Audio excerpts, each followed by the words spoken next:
മോഹൻലാൽ നായകനായെത്തിയ ഏറ്റവും പുതിയ ചിത്രം തുടരുമിന്റെ സക്സസ് ട്രെയിലർ റിലീസ് ചെയ്തു. ചിത്രത്തിലെ പ്രധാന രംഗങ്ങളെയും കഥാപാത്രങ്ങളെയും ഉൾക്കൊള്ളിച്ചുള്ള ട്രെയിലർ ആരാധകർ ഇതിനകം ആഘോഷമാക്കി കഴിഞ്ഞു. റിലീസ് ദിനം മുതൽ ബോക്സ് ഓഫീസിൽ കത്തിക്കയറി തുടരുമിന് ലഭിക്കുന്ന മികച്ച മൗത്ത് പബ്ലിസിറ്റി എടുത്തു പറയേണ്ടതാണ്. സമീപകാലത്ത് ഇത്തരമൊരു പബ്ലിസിറ്റി ഏതെങ്കിലും ഒരു സിനിമയ്ക്ക് ലഭിച്ചിട്ടുണ്ടോ എന്നതും സംശയമാണ്.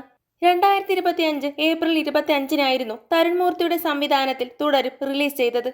പ്രഖ്യാപനം മുതൽ ഏറെ ശ്രദ്ധിക്കപ്പെട്ട ചിത്രം തിയേറ്ററുകളിൽ പ്രേക്ഷകരെ നിരാശരാക്കിയില്ല. സാധാരണയിൽ സാധാരണക്കാരനായി മോഹൻലാൽ എത്തിയ ചിത്രം അവർ ഒന്നടങ്കം ഏറ്റെടുത്തു. ഒടുവിൽ ചുരുങ്ങിയ കാലം കൊണ്ട് തന്നെ 100 കോടി ക്ലബിലും ഇടം നേടാൻ ചിത്രത്തിന് സാധിച്ചു. കേരളത്തിനകത്തും പുറത്തും മികച്ച ബുക്കിംഗ് ആണ് നിലവിൽ തുടരുമിന് ലഭിച്ചുകൊണ്ടിരിക്കുന്നത്. ബുക്ക് മൈ ഷോയിൽ ഏറ്റവും കൂടുതൽ ടിക്കറ്റുകൾ വിറ്റുപോയ മലയാള സിനിമകളുടെ ലിസ്റ്റിൽ 6ാം സ്ഥാനത്തായിരുന്നു തുടരും. വെറും 6 ദിവസത്തെ കണക്കായിരുന്നു ഇത്. വരും ദിവസങ്ങളിൽ പ്രേമലു, ആടുജീവിതം, ആവേശം, എമ്പുരാൻ അടക്കമുള്ള സിനിമകളെ തുടരും വീഴ്ത്തുമെന്നാണ് വിലയിരുത്തലുകൾ. അതേസമയം എമ്പുരാനായിരുന്നു തുടരുമിന് മുൻപ് മോഹൻലാലിന്റേതായി തിയേറ്ററുകളിലെത്തിയ ചിത്രം. പൃഥ്വിരാജ് സംവിധാനം ചെയ്ത ചിത്രം 335 കോടിയുടെ ഇൻഡസ്ട്രി ഹിറ്റായി മാറിയിരുന്നു. ഈ വിജയ തുടർച്ച തുടരുമില് മോഹൻലാൽ നടത്തിയിരിക്കുകയാണ്. കൂടുതൽ സിനിമാ വിശേഷങ്ങൾക്കായി ചാനൽ മറക്കാതെ സബ്സ്ക്രൈബ് ചെയ്യുക.